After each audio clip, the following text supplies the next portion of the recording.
I'm offended. Oh, I'm so offended. I can feel the hair in the back of my neck stand up straight. I do have a little hair left, but wow. Have you ever been really offended? Somebody said something to you, they did something to you, or maybe they made a joke at your expense, or you just took it wrong. You just feel like they trespassed, they crossed the line, and now you're offended. I want to help you. I want to show you in the next few minutes my most used principle when I deal with people. I use this principle more than any other principle by far.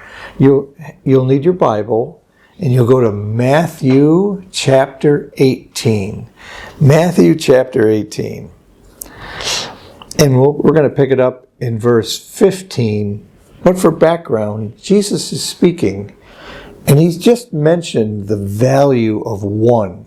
If the shepherd will leave 99 sheep to go and rescue one, the value of rescuing, bringing one back. And now he says, moreover, and he's going to talk more specifically to us when we are fractured in our relationship with another, when they've trespassed against us. And this is so good. We all get offended in this life. It just happens. Some of us live to be offended. We look for a reason to be offended. But most of us, we really don't want to be offended. But it just happens. Teacher, how do I handle it? Well, you've tuned to the right place. This is the Victory Team. I'm Teacher Paul. And you know what I'm going to do? I'm going to do it different. I want you to check out our sponsor right now.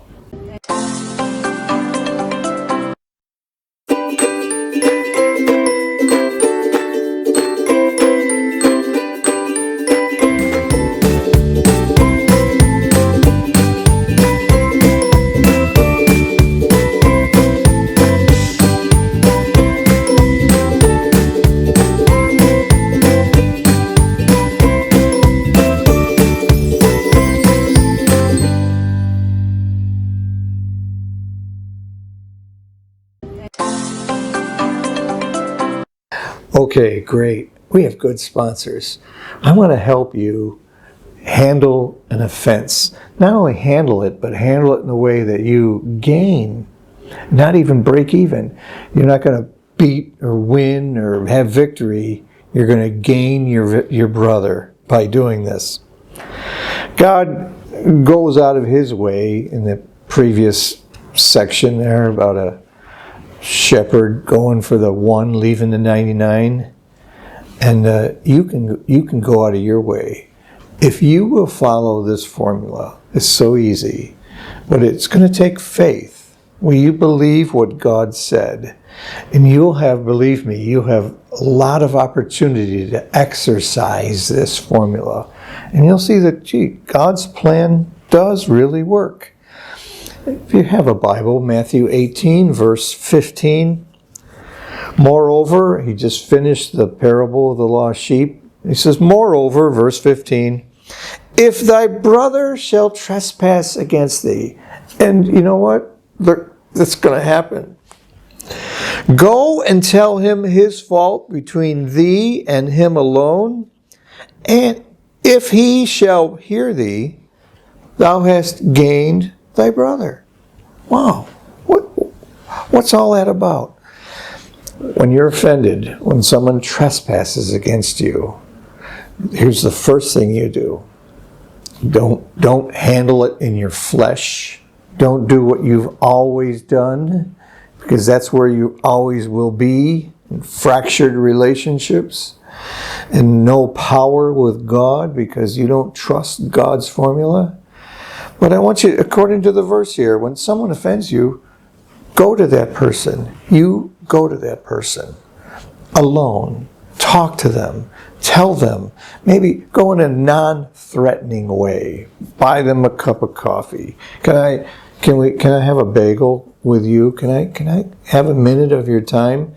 Don't go in tearing into them. Just go in not offensive. Don't put up walls or have them put up walls. Why? Going aggressive. That's not going to solve your problem. You want to win your brother. You want to do this right. I posted this principle when I worked at a big factory for 16 years. I put it in my office. People come in, they're fighting and so on. We didn't really have machine trouble. I worked on a factory floor, and it was to repair machines and set up new machines. We didn't really have machine trouble. We had people problems. The people would fight among each other. And they'd come to me and, here's the formula. I would launder it so it doesn't look so biblical, but it was the same thing.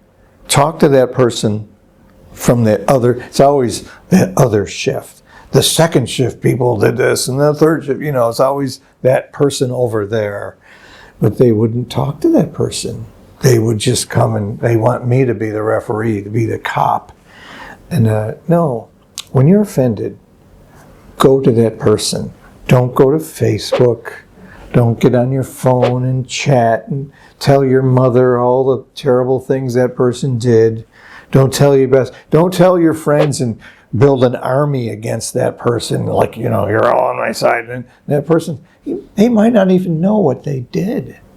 But you're not going to gain your brother that way. And that's what you want to do. You want to build a team. You can't build a team when you're attacking them. And by the way, you won't feel any better if you make them miserable, if you humiliate them. You're still going to feel bad. You're going to feel better when you've gained your brother. So go to that person alone. That's so important. That'll take care of 90% of the offenses. And just say, hey, did you realize that that joke was offensive to me? Or, that you caught me at a bad day. It really hurt me when you said that, or this kind of thing. And most of the people will hear you. And you know what? He'll say, oh, I didn't know that. You've de-escalated it. You haven't made a mountain out of the molehill. Just work that way. But maybe they still won't listen to you. In that case, we go down to verse 16. But if he will not hear thee, then take with thee one or two more. Take a couple witnesses. And that in the mouth of two or three witnesses, every word may be established. If that person, you can't deal with them one-on-one, it just can't, and you have to solve this, and you should. Bring some neutral witnesses. Don't bring your best friends. Don't bring the guy with a gorilla, the knuckle dragger that's going to beat. Don't bring your best friend that's going to take your side no matter what. Bring someone that's respected by both parties. Maybe if you're in a church setting, maybe a deacon or an elder or even the pastor. Bring them just as witnesses so that they can see what's going on. You're not building your team against them. And go back to that person. Say, I'm following a biblical pattern. I'm bringing witnesses. Can we work this out? I think maybe we misunderstood. Give them an out. Give them a way to save face.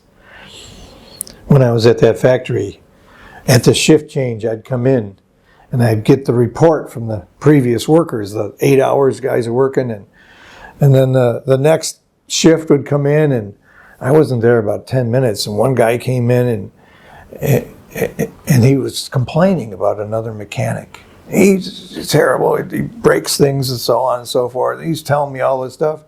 And I said, oh, did you talk to him first before you talked to me? Because you've jumped to step 2. You're bringing in a third party. You're bringing in a witness. You want me to be a witness?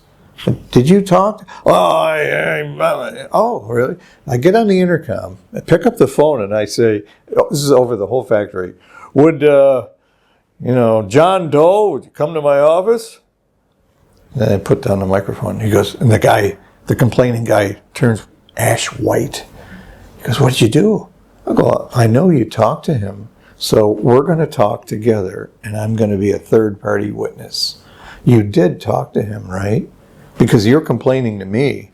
I'm assuming that you did step 1. I thought I thought he was gone home already or something like that. And it's funny when John Doe comes to my office and the other guy was complaining, you know what? He's pretty silent. He's quiet. I go, what's the complaint? After a while, the people realized that I would do what I said I would do. And our problems largely went away because the people learned to deal with each other. They began to communicate directly, and they began to work it out. And they used me as just a referee, a third party. That's what you want. And finally, if all else fails, and often we go to this step first, and we shouldn't. This is called when you get churched, when it doesn't work out at all. Look at verse 17. If he, the offender, if he shall neglect to hear them, that's you and your witnesses, tell it unto the church. But if he neglect to hear the church, let him be unto thee as a heathen man and a publican. Let him be put out. Let him be ostracized. Be a pariah. Go. Have no fellowship with that man. This is the last step. Hopefully it doesn't come to this step. But if people know that you'll do this, they'll maybe work with you before it gets that way. If perhaps the offender is doing something that could be detrimental to the congregation, maybe it's he's doing some bad behavior that could hurt people. He's a sexual predator or something terrible like that. Yeah, you need to bring it to the church. If there's no reconciliation, if he won't work with you and your witnesses, then you got to go public with it. But really, that doesn't happen very often. It shouldn't happen. Don't let that be your first step, because it's pretty tough to come back after that. And then finally, Matthew 18, verse 18. Verily I say unto you, whatsoever ye shall bind on earth shall be bound in heaven. Whatsoever ye shall loose on earth shall be loosed in heaven. Again I say unto you that if two of you shall agree on earth as touching anything they shall ask, it shall be done for them of my Father which is in heaven. Oh, what's that all about? You've gained your brother. Now there's two of you as witnesses. You're a team. Anything that you ask of God, He'll do it. You're affecting both heaven and earth by following God's formula. You've got more power than you think if you just do what God said.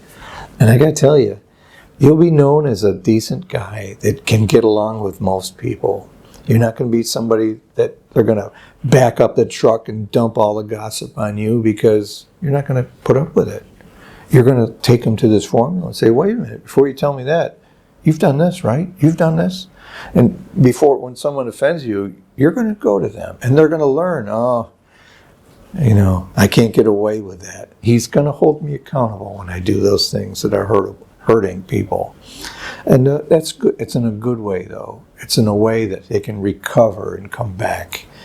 That's really a good principle. I use this principle all the time when I worked and I still work. If you work with people, family members, co-workers, relatives, whatever, people, your neighbors, if you can just apply this, go to them first. Go alone.